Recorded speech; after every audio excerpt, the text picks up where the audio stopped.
Stop complaining, start creating. মেটেকা ব্ৰিটিছে আনিছিল অসমলৈ।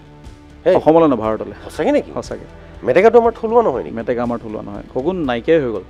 মানে পোৱা নাযায় মানে নাইয়ে শগুন। মই জংগলৰ মানুহ, মই জংগলত এক্সিষ্ট কৰোঁ। মোৰ তাৰ সেইটোৱে ঠিকনা। প্ৰাকৃতিক পৰিৱেশত গৈ তাতে চৰাইটো দেখাব চেষ্টা কৰোঁ। কুকুৰ শিয়াল মাৰিবলৈ মৰাশৰ ওপৰত পয়জন দি দিয়ে। আপোনাৰ আজি 4 বছৰমান আগৰ কথা আপোনাৰ ছয়গাঁও ফালে 100টা শগুন একেলগে মৰিছিলে। তাৰ ফলত এতিয়া ৰেবিজ বাঢ়ি গৈছে। আপুনি ৰেবিজ কেছেছ শুনিছে ন বাঢ়িছে বুলি ৰেবিজত মানুহ মৰা বাঢ়িছে তো ৰেবিজ বাঢ়িছে কিয় কুকুৰে মৰাহবিলাক খায় তো সেই মৰাহবিলাকৰ পৰা বীজাণুবিলাক আহে শগুনৰ গাত বীজাণু কিয় নাযায় শগুনৰ যিটো ইণ্টাৰনেল ছিষ্টেম আমি কওঁ আমাৰ পেটত এচিড আছে শগুনৰ পেটৰ এচিডটো আমাৰ এচিডতকৈ 4 গুণমান বেছি ষ্ট্ৰং মোৰ ছাবজেক্টটো অলপ দীঘলীয়া নামটো animal ecology wild life biology আপুনি থলুৱা মাছ চাওকচোন প্ৰায়ে নোহোৱা হৈছে আপুনি যিখিনি মাছ আমি আজি পুঠি চুঠিবিলাক খাই আছোঁ সেই মাছ কিন্তু ফিচাৰীত কৰি আছে কাৰণে খাবলৈ পাই আছোঁ আমি টিভিয়ে হুৱেল বহুতে দেখিছোঁ তিমি মাছ হয় তিমি মাছ এটাই যেতিয়া পানীত তাৰ ফিনখন ফিচাখন খুব জোৰেৰে মাৰি দিয়ে দেখিছেনে আপুনি এই ভিডিঅ'টো প্ৰায় কমন ভিডিঅ' তো সেইটো তিমি মাছটোৱে কিয় কৰে কিছুমান ভিডিঅ' দেখিব মানে শুকাই যোৱা মাছ এটাৰ ওপৰত পানী ঢালি দিয়ে সি আকৌ মানে জীৱিত হৈ যায় দীঘলী পুখুৰীত যাওক দীঘলী পুখুৰীৰ কাষত যদি আপুনি দেখিছে যে কাছই যদি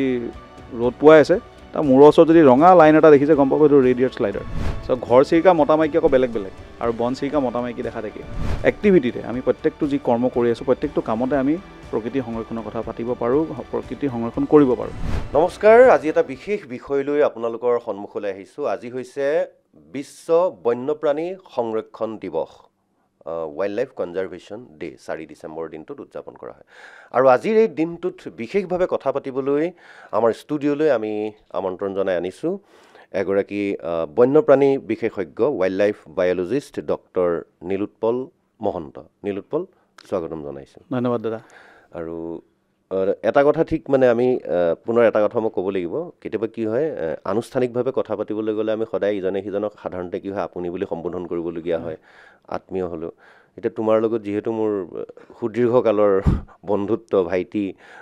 কলেজত পঢ়ি থকাৰ পৰা পাইছোঁ গতিকে আপুনি নকৈ তুমি বুলি ক'ম মোক আপুনি তই বুলি ক'লেহে মই বেছি ভাল পাম সেইটো আপোনাৰ পৰা মই সাধাৰণতে শুনা শব্দ এটা আগৰ পৰা যিহেতু তই বুলি কোৱা কিন্তু এইটোত আনুষ্ঠানিকতাৰ কাৰণে তই লৈ নগৈ তুমিতে থাকিম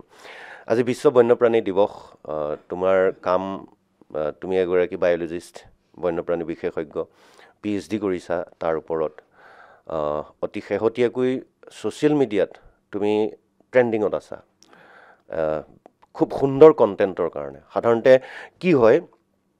অসমত এতিয়া কণ্টেণ্ট ক্ৰিয়েটৰ অভাৱ নাই কিন্তু উৎকৃষ্ট আৰু খুব মানে ভাল কণ্টেণ্টৰ কিন্তু অভাৱ পৰিলক্ষিত হয় তাৰ মাজতে তুমি তোমাৰ বন্যপ্ৰাণী কামৰ সংৰক্ষণৰ তুমি ভিজুৱেলাইজ কৰি মানে ফটোগ্ৰাফি কৰি যি ধৰণে মানুহৰ মাজলৈ লৈ গৈছা খুব সুন্দৰ এটা কাম গতিকে তাৰ কাৰণে বহুত অভিনন্দন লগতে ধন্যবাদ দিছোঁ মানুহক ভাল বস্তু এটা দিছা কি ক'বা এই প্ৰসংগত পোনপ্ৰথমে মই আপোনাৰ লগতে মোৰ সকলো দৰ্শক যোনে চাই মোৰ কণ্টেণ্টবিলাক সকলোকে মই ধন্যবাদ জনাইছোঁ কাৰণ তেওঁলোকে চোৱাৰ বাবেহে মোৰ কণ্টেণ্ট ট্ৰেণ্ডিঙত আহিছে প্ৰথম কথা তেওঁলোকক মনৰ পৰা ভিতৰৰ পৰা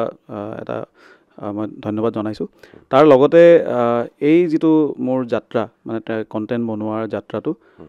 হয়তো চাগে আজি মই 3 বছৰমান আগতেও ভাবিছিলোঁ কৰিছিলোঁ সৰুকৈ মানে ষ্টুডিঅ' ছেটআপ টাইপ ঘৰৰ ভিতৰতে বনাই ব্লু স্ক্ৰীণ লগাই কিন্তু তেতিয়া মোৰ ধৰক কণ্টেণ্টখিনি ইমান বেছি যোৱা নাছিলে মানুহৰ মাজলৈ কিন্তু যেতিয়া মই প্ৰাকৃতিক পৰিৱেশত গৈ তাতে চৰাইটো দেখাব চেষ্টা কৰোঁ বা জন্তু এটা দেখাব চেষ্টা কৰোঁ কথা এটা ক'বলৈ চেষ্টা কৰোঁ মানুহে সেইটো বেছিকৈ ভাল পোৱা হৈছে আৰু সেইবাবে মানুহে চোৱাও হৈছে এতিয়া আপুনি যিটো ক'লে কথাটো যে অসমত কণ্টেণ্ট ক্ৰিয়েটৰৰ অভাৱ নাই মই ভাবোঁ যে কণ্টেণ্ট কিন্তু আমি ফেচবুকটো স্ক্ৰল কৰিলে খুব কম পাওঁ এই কমপ্লেইনটো একচুৱেলি আপোনাৰ লগতে বহুত মানুহে কমপ্লেইনটো দিয়ে ইনফেক্ট ময়ো সেই কমপ্লেইনটো দিয়াৰ ভিতৰৰ এজন আছিলোঁ আৰু মই বহুতৰ পৰা শুনো যে আজিকালি ফেচবুকটো দেখোন সৰু ল'ৰা ছোৱালীৰ আগত চাবই নোৱাৰি এতিয়া কথাটো হ'ল আমি কমপ্লেইন কিমান দিম মই ভাবিলোঁ stop complaining and start creating যদি মোৰ ওচৰত নলেজ আছে মোৰ ওচৰত যদি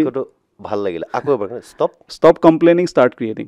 তো যদি কনজিউমাৰ আমাৰ হাতত বহুত আছে যোনে কণ্টেণ্ট চাব তো তেওঁলোকক আমি কি দি আছোঁ সেইটো আমাৰ ওপৰত ডিপেণ্ড কৰে এতিয়া ধৰক কোনোবা এজন মানুহে হেল্ল' গাইজ মই আজি ভাত খাইছোঁ বুলি যিজন মানুহে দেখাই আছে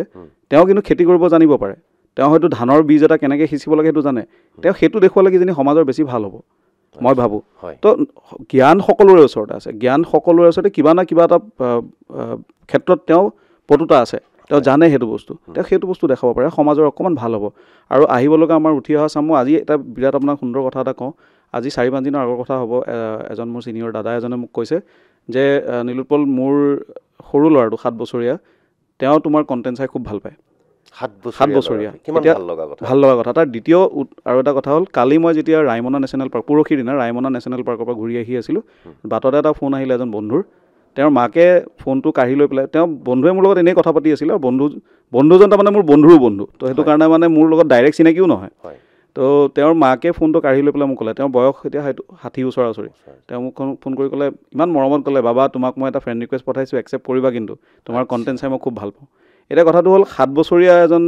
শিশু আৰু 60 বছৰীয়া এগৰাকী মহিলা চ' মই যে সেই সকলোকে চুব পাৰিছোঁ সেইটো মোৰ কাৰণে এটা খুব আনন্দৰ বিষয় আৰু সকলোৱে যে আঁকোৱালি লৈছে মই মোৰ মনৰ পৰা সঁচাই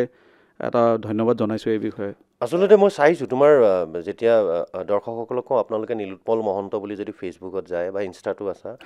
তাত গৈ দেখিব আপোনালোকে তেওঁ বিভিন্ন ধৰণৰ বিশেষকৈ বৰ্তমান পক্ষীৰ ওপৰত বিভিন্ন আমাৰ থলুৱা চৰাই আৰু পৰিভ্ৰমী পক্ষীৰ সম্পৰ্কত ইমান ধুনীয়াকৈ ফটোগ্ৰাফীৰ লগতে ভিডিঅ' কৰি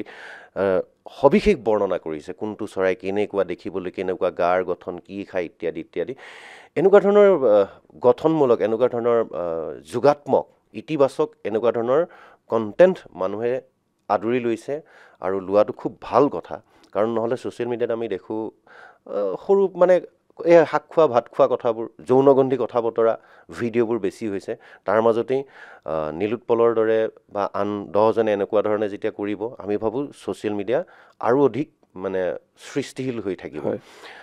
এতিয়া তোমাৰ কামলৈ আহিছোঁ বেকগ্ৰাউণ্ডটো ছায়েন্স জুলজি আছিলে চাগে কটনৰ পৰা গ্ৰেজুৱেশ্যন মাষ্টাৰ ডিগ্ৰীটো মই মাষ্টাৰ ডিগ্ৰী বন্যপ্ৰাণী অধ্যয়ন মানে যিটো আমাৰ ৱাইল্ড লাইফ ছায়েন্স মোৰ ছাবজেক্টটো অলপ দীঘলীয়া নামটো animal ecology wild life biology হয় চ' সেইটো লৈ মই মাষ্টাৰ ডিগ্ৰী কৰিছিলোঁ মাষ্টাৰ ডিগ্ৰী কৰাৰ পিছতে মই PhDত সোমালোঁ PhD কৰিলোঁ মই আপোনাৰ হৈকলি চৰাইৰ ওপৰত হৈকলি অসমীয়া নামটো হৈকলিৰ ইংৰাজী নামটো স্বাম ফ্ৰেংকলিন বুলি কয় মানে সেই চৰাইটোৰ মানে গৱেষণাখিনি কৰিছিলোঁ ক'ত থাকে কেনেকুৱা অৱস্থাত থাকে আৰু বৰ্তমান স্থিতি কি কেনেকুৱা ধৰণৰ ভাবুকিৰ সন্মুখীন হৈ আছে সেইবিলাক ধৰণৰ মই ষ্টাডি কৰিছিলোঁ সেইখিনি বিষয়বস্তু লৈ আৰু 2021ত মই 21ৰ লাষ্টৰ ফাললৈ মই মোৰ ভাইভা দি 22 জানুৱাৰীত মই মোৰ PhD পাইছিলোঁ যিদিনাখন নামৰ আগত ডক্টৰ শব্দটো লাগিছে কেনেকুৱা লাগিছিল মানে বিদ্যায়তনিক শিক্ষাৰ সৰ্বোচ্চ ডিগ্ৰী হয় এতিয়া কথাটো হ'ল PhD কৰি থকালৈকে ভাবি আছিলোঁ সাংঘাতিক কিবা যেন সলনি হৈ যাব পৃথিৱীখন ঘূৰি যাব নেকি কিন্তু একো দেখোন সলনি নহ'ল তেতিয়া গম পালোঁ যে আচলতে ডিগ্ৰী আমি যিমানেই নলওঁ যেতিয়ালৈকে আমাৰ ফাইণ্ডিংছ মানে আমাৰ ৰিজাল্ট আমি যিখিনি পাওঁ সেইখিনি যেতিয়ালৈকে আমি সমাজৰ মাজত বিলাই দিব নোৱাৰোঁ যেতিয়ালৈকে 10জনে নাজানে তেতিয়ালৈকে আপোনাৰ ডিগ্ৰীটোৰ কোনো অৰ্থ নাই বুলি মই ভাবোঁ তাৰমানে আমি বিভিন্ন কথা পাতিম লগতে যিহেতু PhD ডিগ্ৰীধাৰী বিশ্ববিদ্যালয়ৰ সৰ্বোচ্চ ডিগ্ৰীধাৰী আজিৰ তাৰিখত তোমাৰ যিটো ডিগ্ৰী এই ডিগ্ৰীৰ যোগেদি এখন কলেজ বা এখন বিশ্ববিদ্যালয়ত চাকৰি পোৱাটো সহজ হয় তাৰপিছতো কিয় চেষ্টা কৰা নাই নেকি মই চাকৰি কৰি আছিলোঁ কেইবাবছৰো চাকৰি কৰিলোঁ কিন্তু চাকৰিত মোৰ ডাঙৰ সমস্যা এটা হয় যে এটা সদায় দৈনন্দিন একেই ৰুটিনত চলিব লাগে ৰাতিপুৱাই উঠা মুখ হাত ধুই মেলি গা পা ধুই কলেজলৈ গ'লোঁ বা যি চাকৰিতে কৰিছোঁ মই ধৰক গ'লোঁ যথেষ্ট দূৰ যাব লাগে গৈ মেলি মই পঢ়ালোঁ কাম কৰিলোঁ দৈনন্দিন কামখিনি কৰিলোঁ কৰি আহিলোঁ আহি ৰেষ্ট কৰিবলৈ সময়ে নাপাওঁ আকৌ কাইলৈ কাৰণে প্ৰিপেৰেশ্যন কৰি আকৌ যাবলগীয়া হ'লেই এটা গতানুগতিক জীৱন গতানুগতিক চ' মোৰ কাৰণে তাৰমানে মানে কয় ন মানে ষ্টেবিলিটি মানুহে বিচাৰে চবে জীৱনত আৰু সেইখিনি কামৰ যোগেদি তুমি নিৰ্দিষ্ট এখিনি ছাত্ৰ ছাত্ৰীকহে জ্ঞান দিব পাৰিবা হয় কিন্তু তুমি এতিয়া যি কাম কৰি আছা মানে ৱাইল্ড লাইফ বায়'লজিষ্ট হিচাপে সেইখিনি কাম যেতিয়া তুমি সামাজিক মাধ্যমলৈ লৈ যাবা তোমাৰ পৰা শিকিব পৰাৰ এই মানুহৰ সংখ্যাটো একদম শিক্ষকসকলৰ কামটো শিক্ষকতাটো যথেষ্ট ভালেই হয় আৰু সেইটো মই ভাল পোৱা কাম এটা এনেকুৱা নহয় যে মই শিক্ষকতা নাপালে নকৰিম বুলি কোনোবা এখন মোৰো ইচ্ছা আছে কেতিয়াবা হয়তো কোনোবা ইউনিভাৰ্চিটি এখনত ময়ো পঢ়াম কিন্তু তাৰ বাহিৰে যিখিনি মই চাকৰি কৰিছিলোঁ ধৰক কিছুমান NGOত মই কাম কৰিছিলোঁ তো তাত মানে মই ডাঙৰ সমস্যা এটা পাওঁ যে ধৰক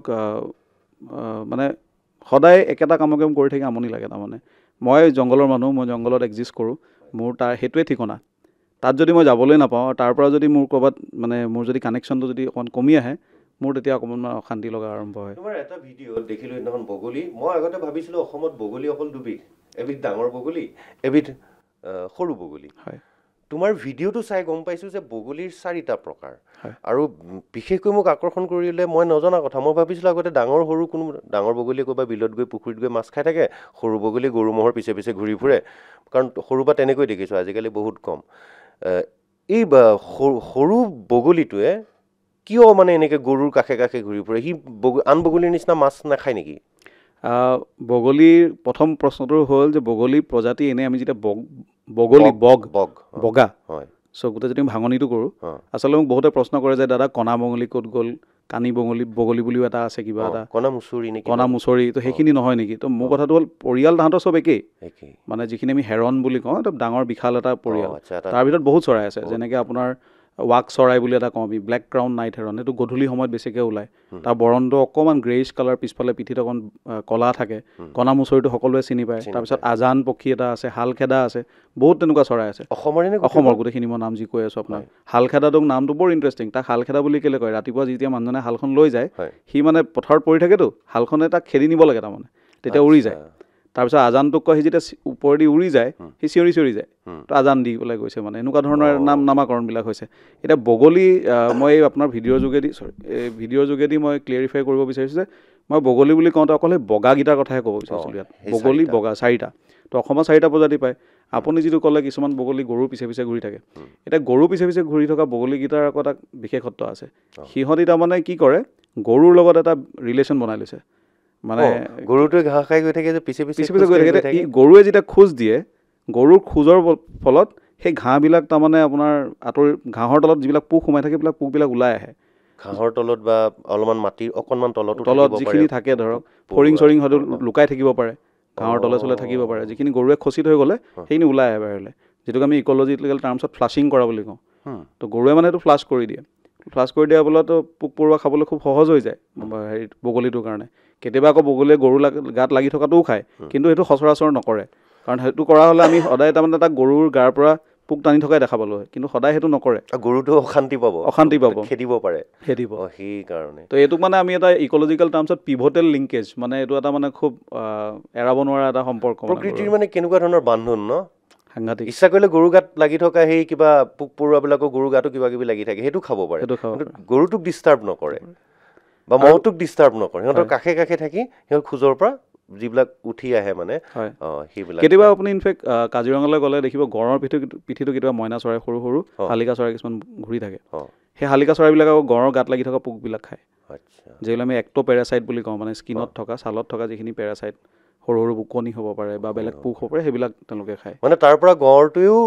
মুক্তি পালে অশান্তিখিনিৰ পৰা গা চা খজুৱাই থাকিব আৰু প্ৰয়োজনীয় সেইটো ইনফেক্ট আপোনাক এটা মই সাধাৰণ কথা কওঁ অসমৰ পৰা অকণমান দূৰত আমি টিভিয়ে হুৱেল বহুতে দেখিছোঁ তিমি মাছ এটাই যেতিয়া পানীত তাৰ ফিচাখন খুব জোৰেৰে মাৰি দিয়ে দেখিছেনে আপুনি সেই ভিডিঅ'টো প্ৰায় কমন ভিডিঅ' তো সেইটো তিমি মাছটোৱে কিয় কৰে তিমি মাছটোৰ গোটেই গাটোতে যিহেতু ডাঙৰ জন্তু এটা তাৰ গাত বাৰ্নাকলছ কিছুমান হয় মানে আপোনাৰ শামুকৰ সেই ধৰণৰ প্ৰজাতিৰ মানে মলাস্ক এটা জীৱ বাৰ্নাকলছ কিছুমান লাগি তাতে মানে বিস্তৃত হৈ যায় বহুত বহলি যায় মানে তো সেইটো কাৰণে তাহাঁতি কেতিয়াবা অশান্তি পায় তাহাঁতৰ ছালৰ ওপৰত সেই হেৰিবিলাক লাগি থাকে বাৰ্নাকলছবিলাক সেই বাৰ্নাকলছবিলাক আঁতৰাবৰ কাৰণে সেই জোৰকৈ মাৰে ফিচাখনে জোৰকৈ মাৰে প্ৰকৃতিৰ প্ৰত্যেকটো মানে এক্টিভিটি মানে প্ৰত্যেকটো খোজতে এটা না কিবা আমি শিকিবলগীয়া আছে আৰু সিদিনাখন এটা ভূপেন হাজৰিকাৰ গান এটা গায় ও লীলা ৰহিলা তেলীয়া হাৰেং চৰাইটোৰ বিষয়ে মই ইমান জনা নাছিলোঁ এনেই দেখিছোঁ যদিও খুব কম বাৰু আজিকালি পবিতৰালৈ গ'লে মাজে সময়ে দেখোঁ বা মাজুলীত কেতিয়াবা দেখিছোঁ মই আচৰিত হ'লোঁ তুমি যেতিয়া ক'লা যে তেলীয়া হাৰেঙৰ বয়সকাল কি 34 পৰা 35 বছৰ হয় 34 ইয়াৰ্ছ মানে তাই কেপটিভিটিত পোৱা গৈছে মানে জু কণ্ডিশ্যনত 35 ইয়াৰ্ছলৈকে জীয়াই থাকে বুলি কৈছে এনেই ধৰক কেতিয়াবা ইউটিউবত ভিজুৱেলবিলাক চাওঁ বা কেতিয়াবা ডিস্কভাৰী বা এনিমেল প্লেনেট আগতে চাওঁ তেতিয়া মানে মোৰ ঈগলৰ ওপৰত বৰ ইণ্টাৰেষ্ট তেতিয়া মই বোলে ঈগলৰ জীৱনকাল দেখিছোঁ মানে শুনিছোঁ এইবিলাকত পঢ়িবলৈ পাইছোঁ বহুত বছৰ 40-50 বছৰ এনেকুৱা থাকে কিন্তু আমাৰ থলুৱা এবিধ চৰাই তেলীয়া হাৰেং মই ভাবিছিলোঁ চৰাইবিলাকৰ জীৱনকাল চাগে 15 বছৰ 12 বছৰ এনেকুৱা হ'ব হাঁহ কুকুৰা যেনেকৈ থাকে তেনেকুৱা বুলি ভাবিছিলোঁ বগলীৰ কিমান বগলী মানে আপোনাৰ বগলীৰ বয়সটো সৰু কম হয় যিহেতু চৰাইটো চাইজটোও সৰু তো ইহঁতৰ আপোনাৰ 3 বছৰ 4 বছৰ এনেকুৱা 5 বছৰমানলৈকে থাকে সৰু বগলীবিলাক বৰবগবিলাক তেনেকৈ 8 বছৰ 9 বছৰমানলৈকে থাকে বয়স আমি প্ৰকৃতিৰ জামাদাৰ বুলি কওঁ শগুন শগুন এটা সময়ত দেখিছিলোঁ আমি যেতিয়া সৰু হৈ আছিলোঁ আজিৰ পৰা ধৰা ৩৫ বছৰ আগত যেতিয়া স্কুলত পঢ়ি আছিলোঁ তেতিয়া গাঁৱত যেতিয়া কোনোবা গৰু এটা মৰে কেতিয়াও মানুহে পুতি নিদিয়ে তেওঁলোকে মানে ঘৰৰ পৰা অকণমান আঁতৰত নি কি কৰে মুকলিকৈ পথাৰত থৈ আহে কিছুমানে পুতি দিয়ে কিন্তু কেতিয়াবা দূৰৰ পথাৰত এনেকুৱা ধৰণৰ ধান চান দাই উঠা হ'ল তাৰপিছত পথাৰবোৰ মুকলি হৈ থাকে তাতেই থৈ আহে দেখিব যে তাতেই মানে শিয়াল আহিলে শগুন আহিলে জাকে জাকে একেলগতে ৫০টা ৪০টা এনেকুৱা আজিকালি কিন্তু গাঁওবিলাকত গাঁও নালাগে আগতে এখন গাঁৱত যদি আমি ১০টা ১৫টা দেখিছিলোঁ অঞ্চলটোত যদি ১০০মান শগুন দেখিছিলোঁ আজিকালি এটা অঞ্চল ২৫খন গাঁও ঘূৰিলে এটা শগুন পোৱা নাযায় শগুন নাইকিয়াই হৈ গ'ল মানে পোৱা নাযায় মানে নায়েই শগুন গোটেই অসমত এতিয়া কিমানমান শগুন আপোনাক যদি মই আনুমানিকভাৱে কওঁ মই আমাৰ অসমৰ এটা বিশেষ স্পেচিছ অসমৰ এটা বিশেষ প্ৰজাতি যাক আমি কওঁ তামুলীয়া শগুন বা লাহিঠতীয়া শগুন সেই শগুনটো বাকীকেইটা শগুনত অকণমান ওখ হয় সেইটো কাৰণে তাক তামুলীয়া শগুন বুলিও কোৱা যায় মূৰটো ওখ হয় মানে শগুনৰ জাকটোৰ মাজত তাৰ মূৰটো চবতকৈ ওখ তাক বেছিকৈ দেখা পোৱা যায় তো এতিয়া কথাটো হ'ল সেই তামুলীয়া শগুন বা লাহিঠতীয়া শগুনৰ মানে যিটো সংখ্যা ব্যাপকভাৱে কমি আহিছে আৰু কমাৰ ফলত তাহাঁতৰ এতিয়া IUCN মানে যিটো বিশ্ব পৰিষদ যোনে মানে এইখিনি ডিটাৰমাইন কৰে কোনটো পক্ষী জীৱ এনডেঞ্জাৰ্ড হ'ব কোনটো ক্ৰিটিকেলি এনডেঞ্জাৰ্ড বুলি ঘোষণা কৰা যাব তেওঁলোকে কোৱা মতে সদৰি কৰা মতে এই তামুলীয়া শগুনৰ সংখ্যা খুব বেছিতকৈ বেছি ৭০০ বুলি তেওঁলোকে কৈছে অসমত নে অল অভাৰ ৱৰ্ল্ডত টোটেল পপুলেশ্যন মাত্ৰ ৭০০ কিন্তু সেইটো আমি যেতিয়া আমি বহুত আমাৰ স্থানীয় বহুত বিশেষজ্ঞৰ লগত আমি কথা পাতোঁ তেতিয়া তেওঁলোকে কয় যে সেইটো এটা অলপ বেছিহে নাম্বাৰটো কোৱা গৈছে এইটো তাতকৈও কম হয়তো মানে তাৰ আধা মানহে তামুলীয়া শগুন চাগে বৰ্তমান ৩-৪০০ মান শগুন পৃথিৱীত যদি ৩-৪০০ অসমত কিমান হ'ব ১০০টাও নাই নেকি মই সেই শগুনটো ডিষ্ট্ৰিবিউশ্যনটোৱে অকল অসম আৰু উত্তৰাখণ্ডলৈকে মানে তাক পোৱাই যায় অকল সৰু জেগাটোতে অসমৰ পৰা উত্তৰাখণ্ডলৈকে যিটো মানে আমাৰ হিমালয়ৰ যিটো ৰেঞ্জ হিমালয়ৰ ৰেঞ্জৰ মানে আমি যিটো পাদদেশ বুলি কওঁ মানে ফুটহিলছ আচ্ছা তো এই ফুটহিলছত পোৱা যায় এতিয়া ডাঙৰ কথাটো হ'ল আপোনাক মই এটা কাৰণটো যদি কওঁ কাৰণটো কি ১৯৮০ৰ পৰা ৯০ শতিকা যিটো দুটা দশক মানে সেই দুটা তিনিটা দশকত তাৰমানে এটা দৰৱ এটা খুব মানুহৰ ব্যৱহাৰত খুব বেছিকৈ ইউজ কৰা হৈছিলে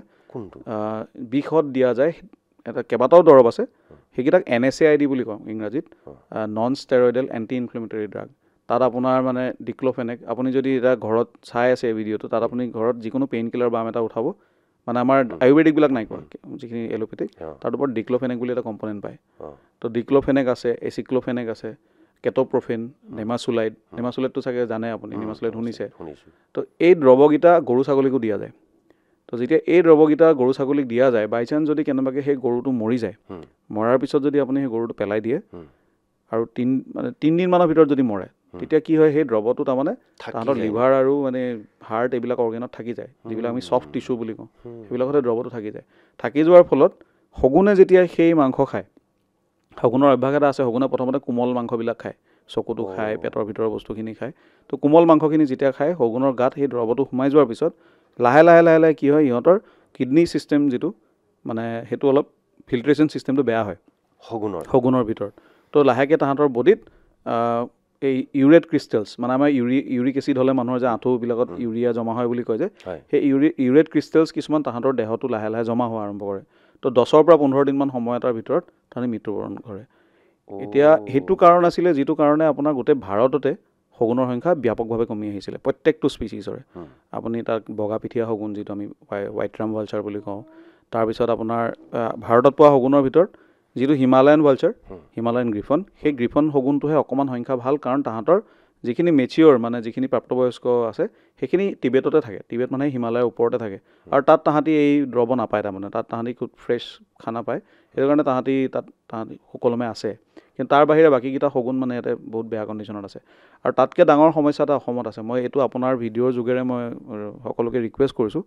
যে বহুতে দেখা পোৱা যায় বহুত অসাধু ব্যক্তিয়ে কুকুৰ শিয়াল মাৰিবলৈ মৰা শৱৰ ওপৰত পয়জন দি দিয়ে তাৰমানে গোটেই কাহিনীটো এনেকুৱা হয় যে ধৰক আপুনি মানুহৰ ভুল দুইটাই মানুহৰ ভুল এটা অজানিতে হোৱা ভুল এটা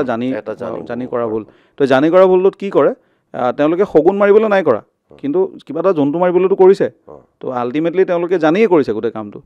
তো তেওঁলোকে এই পয়জনটো দি দিয়াৰ ফলত কি হয় কুকুৰে খালে কুকুৰো মৰিলে লগতে শগুন খায় আপোনাৰ আজি 4 বছৰমান আগৰ কথা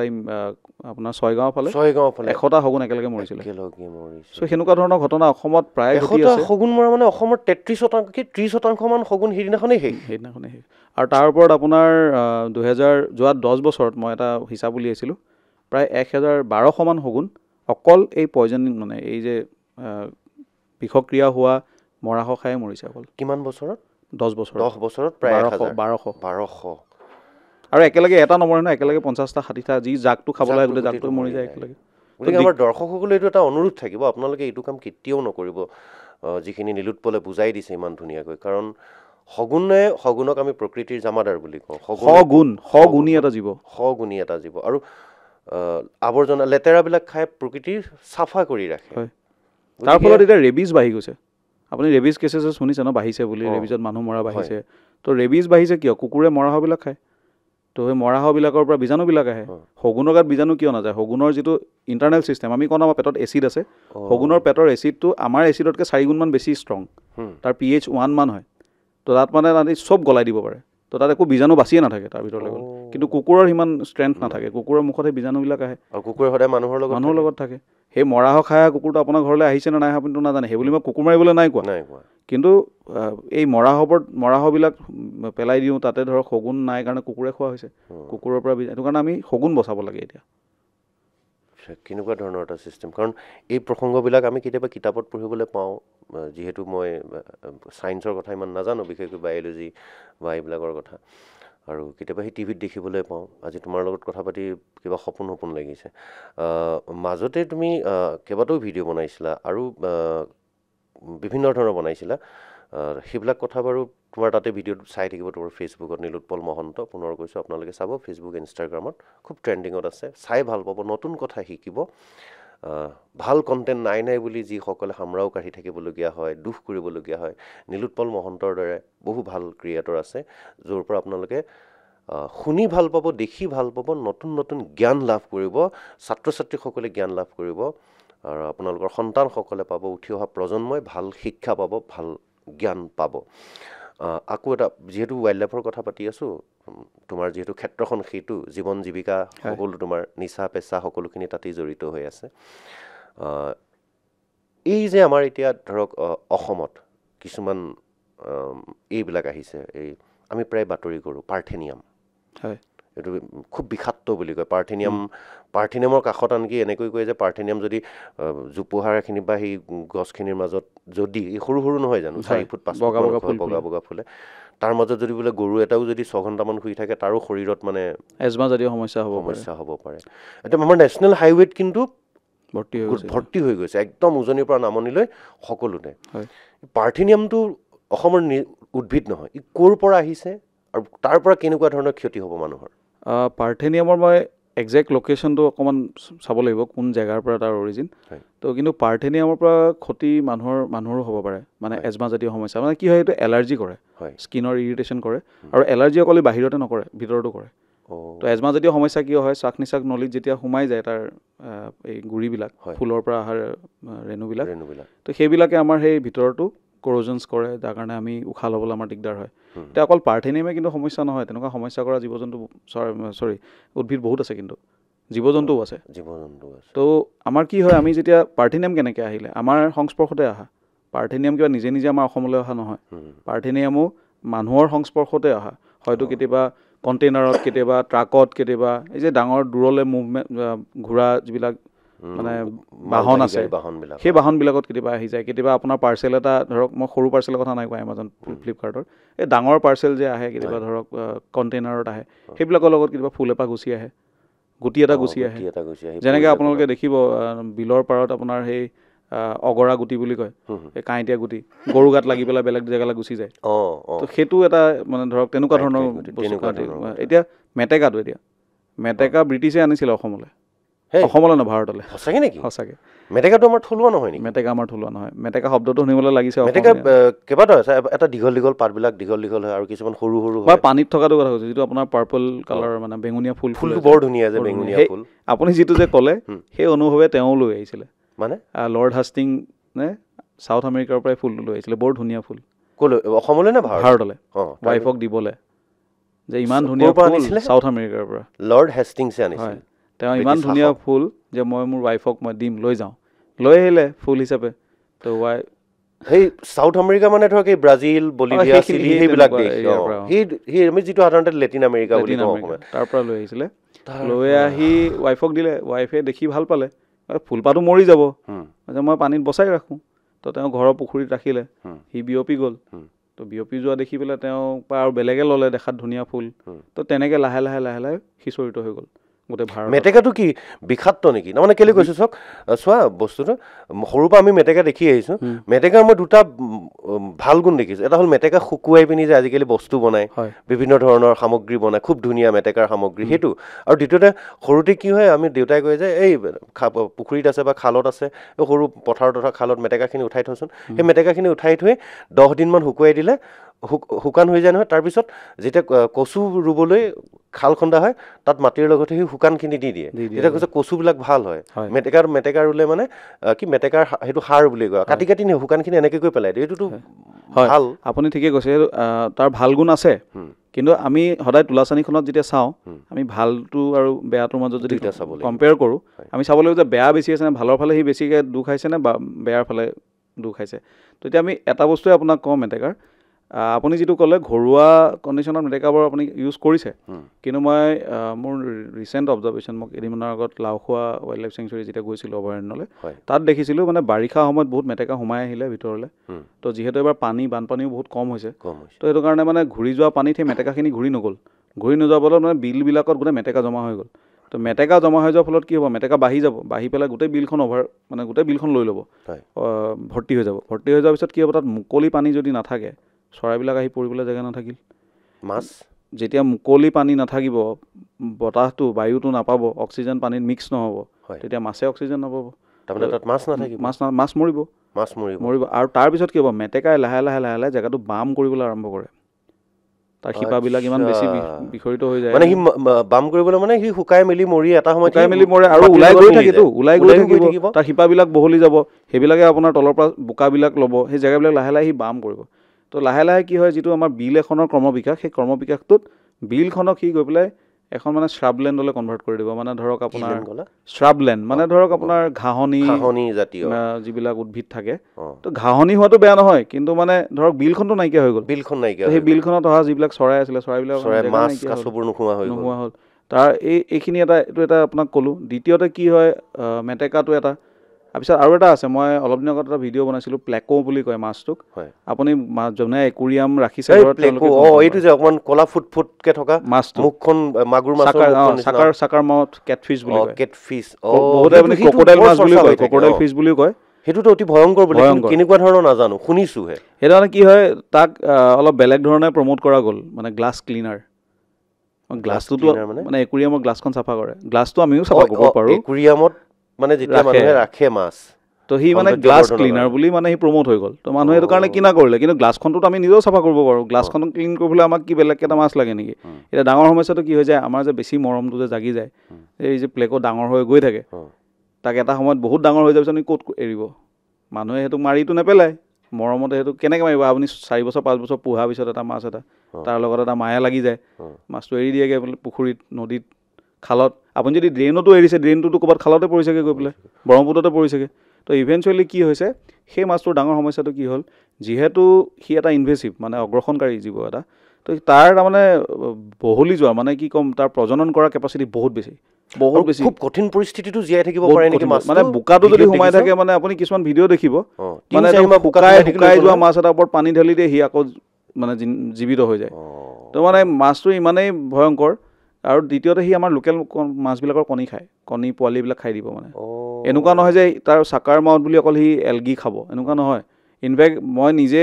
আমাৰ এই মোৰ চিনাকি মানুহৰ ঘৰত মই নিজে দেখিছোঁ ক্ৰক'ডাইল ফিছটোৱে বেলেগ সৰু সৰু মাছ খাই দিয়া মানে আমাৰ থলুৱা মাছলৈ সি যেতিয়া খাল বিলত এতিয়া বিয়পি গৈছে মই দীপৰ বিলৰ কাষত আপোনাক কৈছোঁ কাৰণ সেই মাছটো চাহিদা নাই কোনো নিকিনে তো জালত লাগিছে মাছমৰীয়াই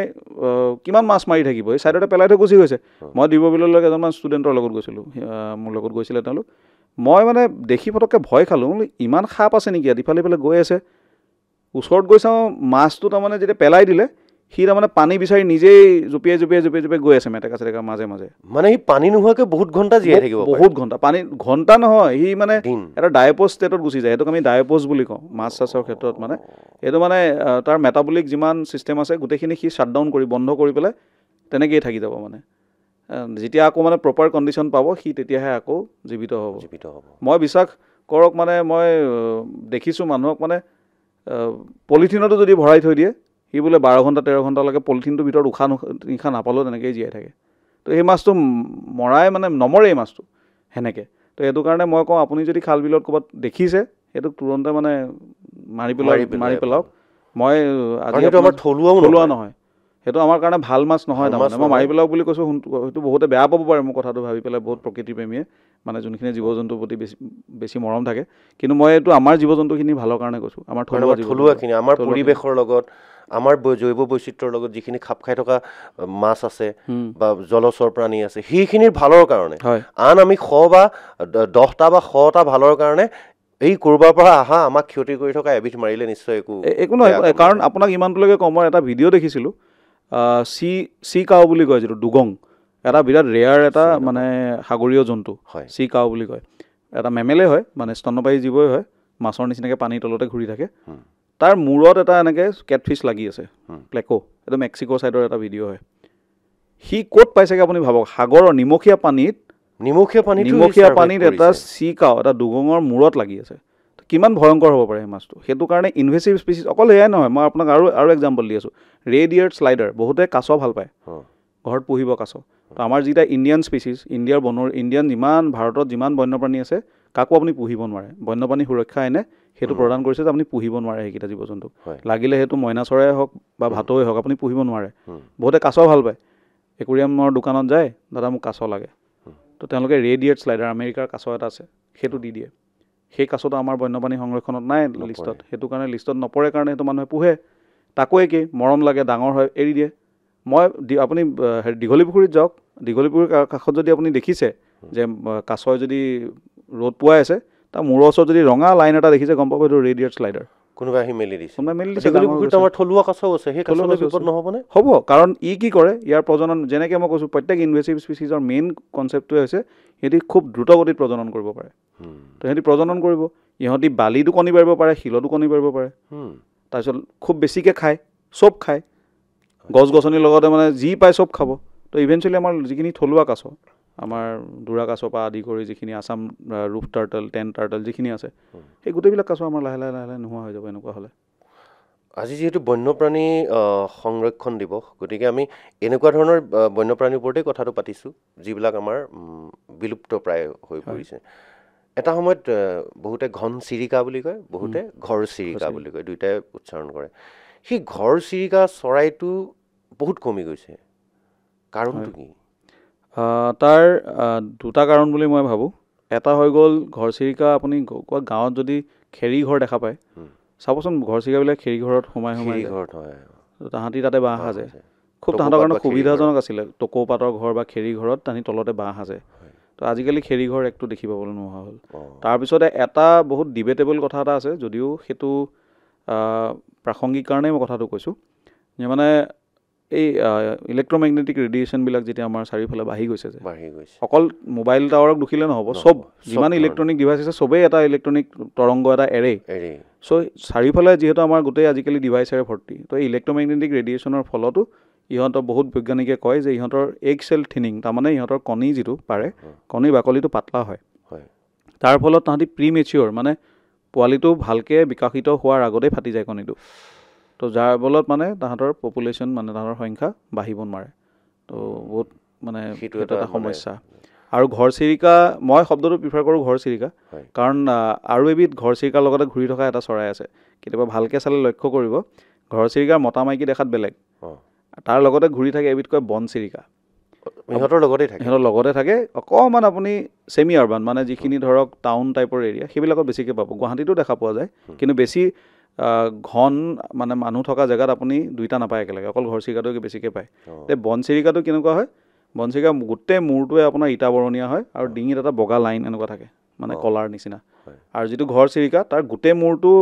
ইটা বৰণীয় নহয়, অলপ ছাইডটো ইটা বৰণৰ, এই মূৰৰ ওপৰৰ এই জেগাডোখৰত আমি ক্ৰাউন বুলি কওঁ, এই জেগাডোখৰ গ্ৰেইছ কালাৰ হয়। চ' ঘৰ চিৰিকা মতা মাইকী আকৌ বেলেগ বেলেগ, আৰু বন চিৰিকা মতা মাইকী দেখা থাকে। সেইটো কাৰণে মই ঘৰ চিৰিকা প্ৰিফাৰ কৰোঁ। ঘন কৈ দিলে আকৌ ঘন বন কনফিউজিং হৈ যাবতো, তো ঘৰ চিৰিকা আৰু বন চিৰিকা। ঘৰ চিৰিকাই কয়, কিন্তু কিছুমান মানুহে কয় ঘন চিৰিকা, যেনেকে দৰিকণা মাছটো। দৰিকণা দৰিকণা বুলি কওঁতে মনত পৰিছে, সেই মাছটো একেবাৰে নোহোৱা নিচিনা হৈ গৈছে। আপুনি থলুৱা মাছ চাওকচোন, প্ৰায়ে নোহোৱা হৈছে। আপুনি যিখিনি মাছ আমি আজি পুঠি চুঠিবিলাক খাই আছোঁ, সেই মাছ কিন্তু ফিচাৰীত কৰি আছে কাৰণে খাবলৈ পাই আছোঁ, প্ৰাকৃতিক থলুৱা। মানে এতিয়া মই তোমাৰ কথাখিনি শুনি মই এতিয়া ভাবিছোঁ কথাটো কি জানানে, কেনেকুৱা ধৰণে থলুৱা মানে আমাৰ জৈৱ বৈচিত্ৰ্যলৈ ভাবুকি আহিছে। ধৰক এই যিটো তুমি কেটফিচটো ক'লা যে, সি বেলেগবিলাক খাই পেলাইছে, সি শেষ কৰিছে। মেটেকাই জলাশয় শেষ কৰিছে, মানে হয় মেটেকা হয়তো ক'ৰবাত অকণমান লাগে, কিন্তু ইমান বেছি হৈ গৈছে যে জলাশয়বিলাক শেষ হৈ গৈছে। তুমি কোৱাৰ দৰে আমাৰ থলুৱা হেৰিবিলাক যে কয় পুনি বুলি কয়, পুনিটো আমাৰ থলুৱা হয়। তো মেটেকাৰ অগ্ৰখনত পুনি থাকিবলৈ জেগা নাইকিয়া হৈছে। এতিয়া হৈছে কি, সেই মেটেকাই মানে মাটিবোৰ জলাশয় নাইকিয়া কৰি দিছে, বাম কৰি দিছে, তাৰ ফলত থলুৱা মাছবোৰ নোহোৱা হৈছে। মেটেকাৰ কাৰণে মাছে উশাহ নিশাহ নাপাই মৰিবলগীয়া হৈছে। মাছ মৰাৰ কাৰণে আমাৰ থলুৱা চৰাই হেৰাইছে। এই যিটো মানে চাৰ্কেলটো, মানে বিজ্ঞানৰ যিটো চাৰ্কেলটো, মানুহৰ মানে জীৱন পৰিক্ৰমাটো চব মিলাই। আকৌ মাছ নোহোৱাৰ লগে লগে কাইলৈ এনেকুৱা হ'ব চাইবেৰিয়াৰ পৰা চৰাইও নাহিব। সেইটো হৈয়ে আছে, কমি আহিছে। আপোনাক মই এটা মোৰ দৃষ্টিভংগীত যিটো পৰিছে মই এটা কওঁ, প্ৰায়বিলাক বিলত দেখা পোৱা যায়, যেতিয়া ধৰক বাৰিষা পানীটো সোমালে বহুত মাছে কণী পাৰিবলৈ সোমাই আহে। তো লাহেকৈ যেতিয়া ধৰক কণী চণী পাৰিলে, পোৱালি জগিলে, পোৱালিবিলাক ওলালে, মাছৰ পোঙাবিলাক হ'ল,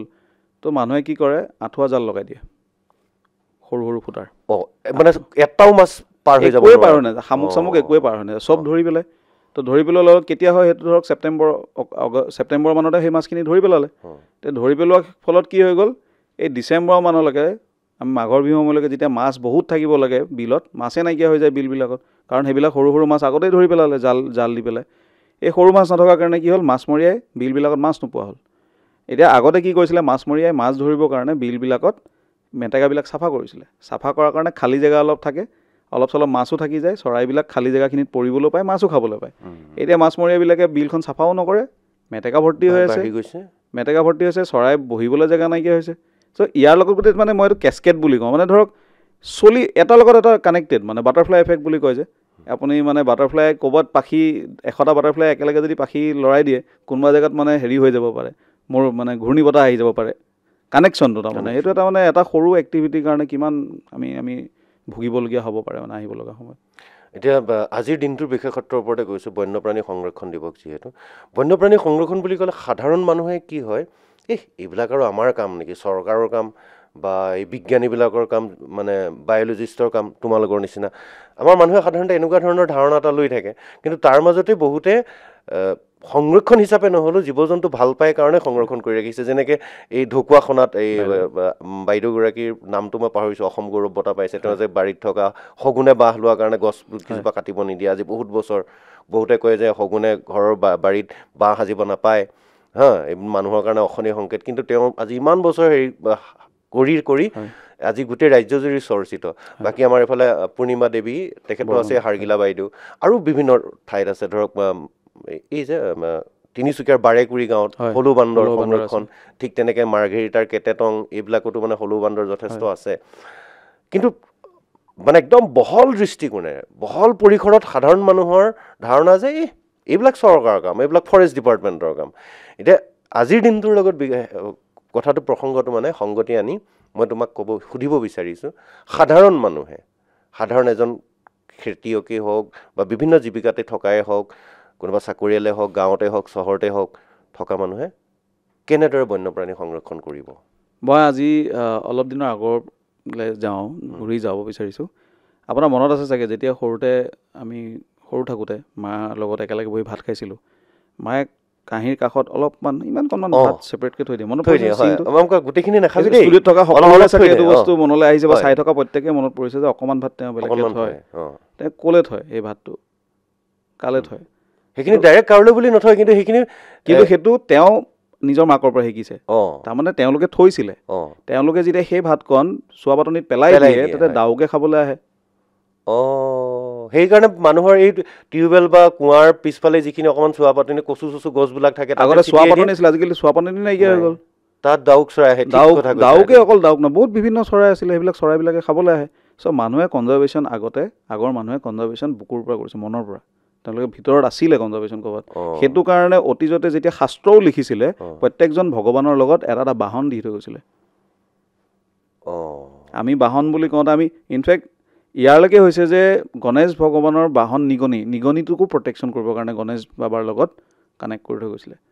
তো আমাৰ অতীজৰ মানুহে সংৰক্ষণ কৰিব জানিছিলে, সেইবাবে আমাৰ মানে সভ্যতা সংস্কৃতিতে সেইটো অতীজৰ পৰা সোমাই আছে, কিন্তু আমি তাক বুজিবলৈ চেষ্টা কৰা নাই, পাহৰি আহিছোঁ। এতিয়া কি হৈছে, এতিয়াও বহুত বয়সস্থ মানুহে কেতিয়াবা ভাতখন থোৱা দেখা যায়, কিন্তু তেওঁলোকে নাজানে কি কাৰণে থৈছে, সেইটো কাৰণে সেইটো আকৌ ডাষ্টবিনতে গুচি যায়। সেইটো ডাষ্টবিনৰ কাৰণে থোৱা নাছিলে, ভগৱানৰ নামতো বহুতে থয়, সেইকেইটা কিন্তু চৰাই তৰাই খাবলৈ দি দিয়ে। মাহঁতে আগতে সৰুতে দেখোঁ মানে সেই শুকানকে যদি ভাত কেইটামান থাকে সেইকেইটা কি কৰে নি পাছফালে চোতালত ছটিয়াই দিয়ে। ঘৰৰ হাঁহ কুকুৰাকেইটাইতো খালেই, তাৰ মাজতে কপৌ, শালিকা, ঘৰচিৰিকাকেইটাও জঁপিয়াই আহিলে। ঘৰৰ আশে পাশে মানে এইটো বহনক্ষম, মানে ছাষ্টেইনেবিলিটি। আমাৰ জীৱনবিলাক ছাষ্টেইনেবল আছিলে। আগতে আমি আলহী আহিলে পুখুৰীটোলৈহে যাওঁ, বজাৰলৈ নাযাওঁ। ঘৰৰ বাৰীখনলৈ তামোল পাৰিবলৈ যাওঁ, আমি পাণ এখন কিনিবলৈ নাযাওঁ। কিন্তু এতিয়া গোটেই ছিষ্টেমটো চেঞ্জ হৈ গৈছে। কিন্তু ক'ৰবাত কি জানি মই ভাবোঁ আমি চাগে আৰু 50 বছৰমান পিছলৈ গ'লেহে এই কনজাৰ্ভেশ্যনৰ যিখিনি শিকিছিলোঁ সেইখিনি চাগে আমাৰ আকৌ চলি আহিব, কিজানি আকৌ আমি ভাবিবলৈ বাধ্য হ'ম। এতিয়া আপোনাক কওঁ, মানে প্ৰত্যেক ভিউৱাৰ্ছকে কওঁ যোনে চাই আছে প্ৰগ্ৰেমটো, আজিতো মই এইটো ক'লে ভুল হ'ব যে আপুনি কাঁহী কাষত থওক, চবকে খুৱাওক, সেইটো ভুল, সেইটো মই আজি ডেটত ক'বলৈ বিচৰা নাই। কিন্তু আমাৰ প্ৰত্যেকটো মানে এক্টিভিটিতে, আমি প্ৰত্যেকটো যি কৰ্ম কৰি আছোঁ, প্ৰত্যেকটো কামতে আমি প্ৰকৃতি সংৰক্ষণৰ কথা পাতিব পাৰোঁ, প্ৰকৃতি সংৰক্ষণ কৰিব পাৰোঁ। কেনেকৈ কৰিব পাৰোঁ? এতিয়া কথাটো হ'ল যে খেতিয়কজনেও জানে যে কিমানখিনি বিষ পেষ্টিচাইড দিলে তেওঁ পোক মৰিব, তাতকৈ বেছি দিব নালাগে তেওঁ। কাৰণ এইটো এটা মানে কি হয়, আপোনাক মই সাধাৰণভাৱে কওঁ, আমুৰ ফেলকন বুলি এটা চৰাই আছে। আমুৰ ফেলকন আমুৰ প্ৰদেশৰ পৰা আহে। মানে ক'বলৈ গ'লে আমি মঞ্চুৰিয়ান চিকেন যে খাওঁ, তো মঞ্চুৰিয়া বুলি এডোখৰ জেগা আছে চাইনাত। তো সেই মঞ্চুৰিয়াত তাহাঁতৰ মেইন যিটো ব্ৰিডিং গ্ৰাউণ্ড, মানে তাত তাহাঁতি প্ৰজনন কৰে, আৰু তাহাঁতি গোটেই বছৰটো ঘূৰিয়ে ফুৰে। আমাৰ ইয়ালৈ আহে। সৰু নহয় জানো চৰাইটো? সৰু কাউৰী সমান চৰাই এটা, ইমানমান চৰাই, কাউৰী সমান। তো সেই চৰাইটো মঞ্চুৰিয়াৰ পৰা আপোনাৰ আৰম্ভ কৰে এপ্ৰক্সিমেটলি ছেপ্টেম্বৰ মানত জাৰ্ণি আৰম্ভ কৰে, ছেপ্টেম্বৰ লাষ্টৰ ফাললৈ। তো আমাৰ ইয়াত অক্টোবৰৰ লাষ্ট আৰু নৱেম্বৰ মানত একমাহমান নৰ্থ ইষ্টত জিৰায়। আমাৰ অসমতো এই ধৰমতোলতো দেখা পায়, নাগালেণ্ডতো দেখা পায়। তো এই চৰাইটো একমাহমান আমাৰ ইয়াত থাকে। তাহাঁতি গোটেই খানাবিলাক তেতিয়া খোৱা আৰম্ভ কৰে, ফেট গেইন কৰে, যিহেতু ফেটটোৱে আপোনাক লং টাৰ্মৰ কাৰণে এনাৰ্জি দিব। তো তাহাঁতি ক'লৈ যায় জানেনে? আমাৰ ইয়াৰ পৰা ক'ত যায়? South Africa. ইয়াৰ পৰা তাহাঁতি চাউথ আফ্ৰিকালৈকে উৰি যায়, আৰবিয়ান চিৰ ওপৰেদিও যায়, ইমান সময় সাগৰেদি উৰি থাকে। ইভেন আগতে ভাবিছিলে মাটিয়ে যায় নেকি, নহয়, এইবাৰ ৰিচেণ্টলি টেগিং কৰা কেইটামান মানে GPS টেগ লগাই ষ্টাডি কৰেতো বহুতে, তাত গম পোৱা গৈছে সাগৰৰ ওপৰেদিও পাৰ হৈ গৈছে। 22,000 কিলোমিটাৰ এটা বছৰত উৰে। এতিয়া মই আপোনাক কওঁ, এই যে নৱেম্বৰ মানত যে আমাৰ ইয়ালৈ আহে, এটা বৰ ধুনীয়া কানেকশ্যন এটা আপোনাক দেখাব বিচাৰিছোঁ। নৱেম্বৰ মানত আমাৰ ধান পকা আৰম্ভ হয়নে বাৰু? হয়। তাত ফৰিংবিলাক হয়। তো আমাৰ ধাননি পথাৰত তাহাঁতি ফৰিং খায়। তাৰমানে মাত্ৰাধিক ঔষধ প্ৰয়োগ কৰিলেতো ফৰিঙো নাথাকিব। এতিয়া কথাটো হ'ল, আমাৰ নেচাৰেল পেষ্ট কণ্ট্ৰল আগৰ পৰাই আছিলে। আমি কি কৰিলোঁ? আমি ভাবোঁ যে এই যে বুলবুলি এটাক ধৰিবলৈ, মই বহুত টাইম মৰিগাঁৱত কিবাকিবি ছাৰ্ভে কৰোঁতে দেখা পাওঁ, মানুহে খেতি চাৰিওফালে নেট লগাই দিয়ে, বুলবুলি মৰি যায়, সৰু সৰু পাঠিয়া চৰাই মৰে। এতিয়া পাঠিয়া চৰাইটোৱে আপোনাৰ ফল নাখায়, বেঙেনাটো ছিঙি পেলাই খাবলৈ নাযায়, তাহাঁতি সেই পোকবিলাকে খাব। বুলবুলি চৰাই হয়তো 2-এটা জলকীয়া আপোনাক খাব পাৰে, কিন্তু বুলবুলি চৰাই যে আকৌ যে 20টা ত্যাগ কৰিব, তাত আকৌ জলকীয়া গছ এজোপাই ওলাব। প্ৰকৃতিয়ে চব বস্তু মানুহৰ ভালৰ কাৰণেই কৰে। আমি জানো, কিন্তু প্ৰত্যেকেই জানো কি কৰিলে ভাল, কি কৰিলে বেয়া।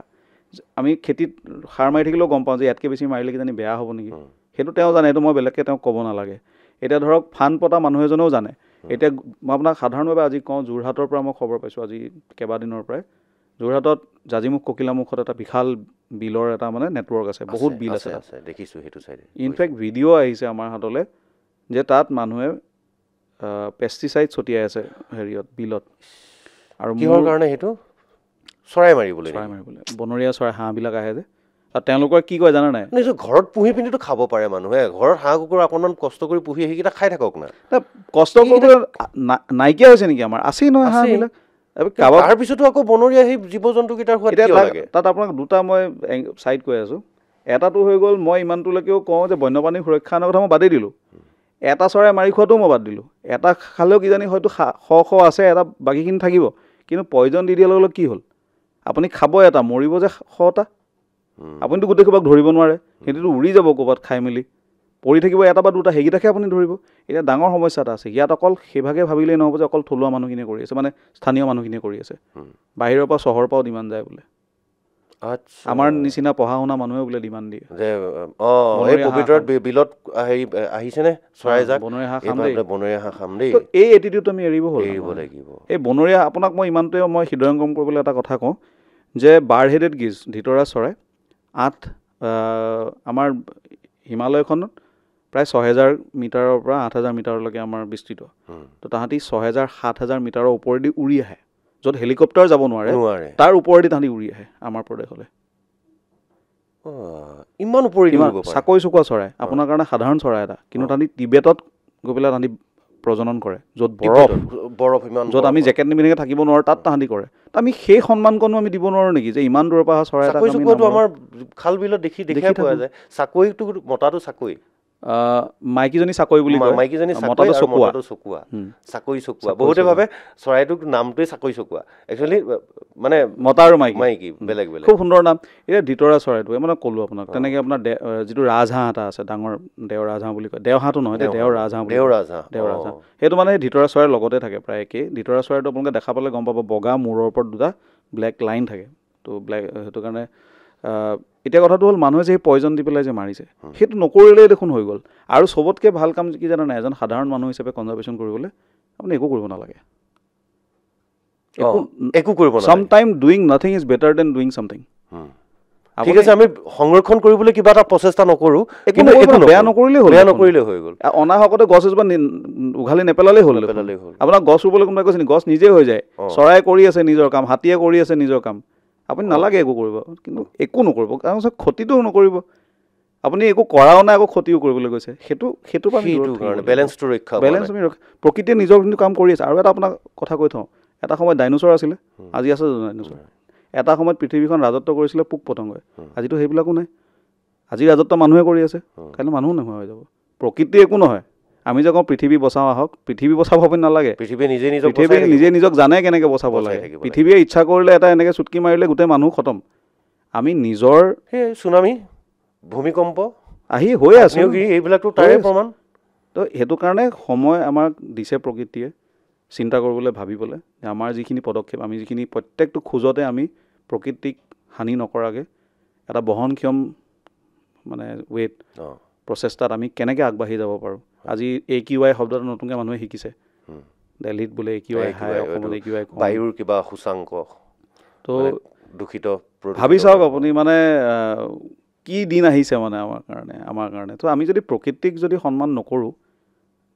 আমাৰ পদে পদে তেতিয়াহ'লে কিন্তু আমি এই বেয়া দিনবিলাক আৰু বেয়াকৈ দেখি পাম আৰু দেখিবলৈ গৈ আছোঁ মানে যদি আমি প্ৰকৃতিৰ কাৰণে অকণমান চিন্তা কৰিলেও হয় দেখোন মই যে বাৰ্তাখিনি প্ৰেৰণ কৰিছোঁ লগতে মোৰ লগত যদি আৰু 10জনে ওলাই মই বিৰাট ভাল পাইছোঁ কি জানে মোৰ আমোৰ ফেলকনৰ ভিডিঅ'টো চোৱাৰ পিছত ধৰমটোলৰ কেইজনমান থলুৱা যুৱক মানে তাৰে স্থানীয় যুৱকে মোক ফোন কৰিছে দাদা মই আহিছিলোঁ আজি চাবলৈ আজি আমি ইমানকেইটা দেখা পাইছোঁ আজি সিমানকেইটা দেখা পাইছোঁ ইভেন মোক মোৰ চিনাকি কোনোবা যেতিয়া যায় তেওঁলোকে সহায় কৰে দেখাবলৈ যোৰহাটত কেইজনমান মোৰ বন্ধুৱে মোৰ লগতে কথা পাতি তেওঁলোকে অনুপ্ৰেৰিত হৈ তেওঁলোকো আৰম্ভ কৰিছে তেওঁলোকে তদাৰক কৰি থাকে তেনেকৈ আৰম্ভ হওকচোন তেনেকৈ মানে দেৰি হৈছে আমাৰ আৰম্ভ কৰাৰ কিন্তু একেবাৰে নোহোৱাতকৈ দেৰিয়ে হওকচোন কিন্তু কামটো ভালকৈ হওক গধূলি হ'লে ৰাতিপুৱা হ'ব ৰাতিপুৱাটো সুন্দৰ হয় সদায় আমি এটা নতুন আশালৈ জীয়াই থাকিব লাগে গতিকে আজি যিহেতু বিশ্ব বন্যপ্ৰাণী সংৰক্ষণ দিৱস গতিকে এটা নতুন আশাৰে আমি আশা কৰিম নীলোৎপলে যিখিনি কথা ক'লে কাৰণ তেওঁ এই দিশটোত তেওঁ বিশেষজ্ঞ দীৰ্ঘদিন ধৰি কাম কৰি আহি আছে গতিকে নীলোৎপলৰ কথাখিনি আপোনালোকক নিশ্চয় অনুপ্ৰাণিত কৰিব এতিয়াৰ পৰা আহক কেৱল মাত্ৰ বন্যপ্ৰাণী সংৰক্ষণ দিৱস এটা দিন আমি নেমানি প্ৰত্যেকটো দিনেই বন্যপ্ৰাণী সংৰক্ষণ দিৱসৰ কথা মানে ভাবোঁ বন্যপ্ৰাণী সংৰক্ষণ কৰোঁ আৰু বন্যপ্ৰাণী সংৰক্ষণ হ'লে প্ৰকৃতি সংৰক্ষণ হ'লেহে প্ৰকৃতিৰ এটা ক্ষুদ্ৰ অংগ এই আমি মানুহবোৰ জীয়াই থাকিব পাৰিম অহাৰ বাবে বহুত ভাল লাগিলে যথেষ্টখিনি কথা পাতিলোঁ আশা কৰিছোঁ আমাৰ দৰ্শকসকল উপকৃত হ'ব য'ত আমি কণ্টেণ্ট নাই বুলি কৈ থাকোঁ ভাল কণ্টেণ্ট নোহোৱা হ'ল বুলি কৈছোঁ আশা কৰিছোঁ আজি এইটো এটা ভাল কণ্টেণ্ট আৰু মানুহে ভাল পাব আৰু উপকৃত হ'ব ধন্যবাদ নীলোৎপল ধন্যবাদ